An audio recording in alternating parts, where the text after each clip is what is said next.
Drawing containers in your sketchnotes are one of the foundational core elements to putting a sketchnote or a visual note together.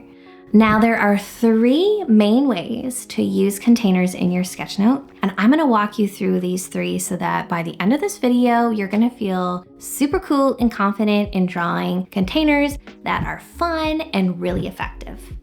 Now, containers are, honestly, they're like a line that is enclosed.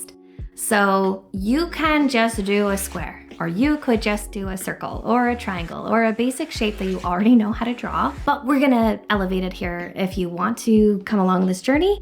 But basically a container is a line that is enclosed. So that is what we mean when we talk about containers.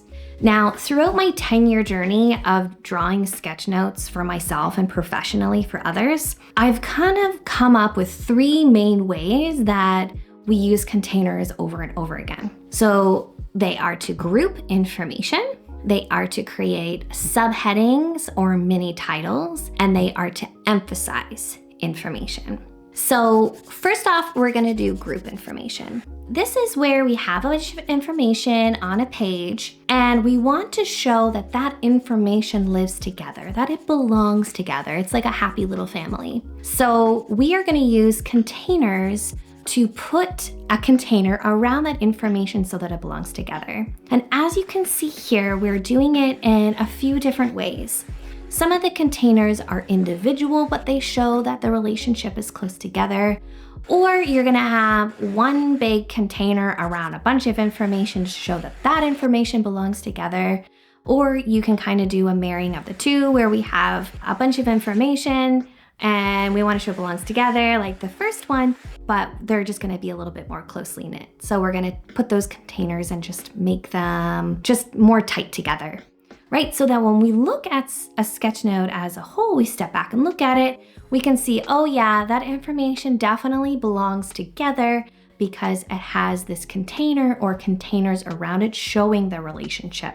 All right, now the second way is a really fun way to be able to elevate like a sub idea or like one of the main ideas that are emerging in your sketchnote. So your title on your sketchnote is likely going to be your biggest idea, right? That's like the overarching idea that you're doing the sketchnote about. But you can use containers to separate the sort of sub ideas within that main idea. So let's say we've got an idea here.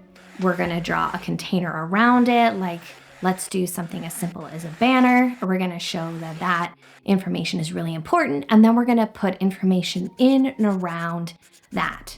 We can show that by putting a container that really makes that stand out. We show that that is an overarching idea, and those smaller ideas are related to it, but they're not as important, or they are there to support that main idea. So using a container to show importance and creating like a little mini title or a subheading is the second way that we use containers. Now, the third way is to emphasize something. Now, this is the reason why I mentioned it in the third place, because this is where we start to add in a little bit more drawing elements. Now, I'm gonna pull the example that I give in the book that I wrote called The Beginner's Guide to Sketchnoting. And let's say you're learning how to code, and we are gonna put all that information about learning how to code, and we're gonna write that out, and we're gonna put a container around it, but we're not just gonna put something as simple as a square. We're gonna put it around something that looks like a computer. So we're gonna put 2 squares and some additional lines to make it look like it's sitting inside a computer screen. So it emphasizes the concept because the coding information is on the computer screen and we drew the computer around it. So it is there to emphasize or to highlight the information that is within the container, making it super fun and jazzing it up and relating it to the idea that we sketchnote about. Third way is optional. Of course, if you don't feel like you're confident yet to start drawing in elements like that and getting a little bit more into drawing, you can just stick to the first 2 for now as you practice your drawing skills. So there you have it, 3 main ways to use containers in your sketchnotes. Now, if this was fun, hop over to Sketchnote School, my free online community where you can meet fellow sketchnoters from all around the world. And if you like information like this, why not like and subscribe to my channel? And we'll see you on the next video.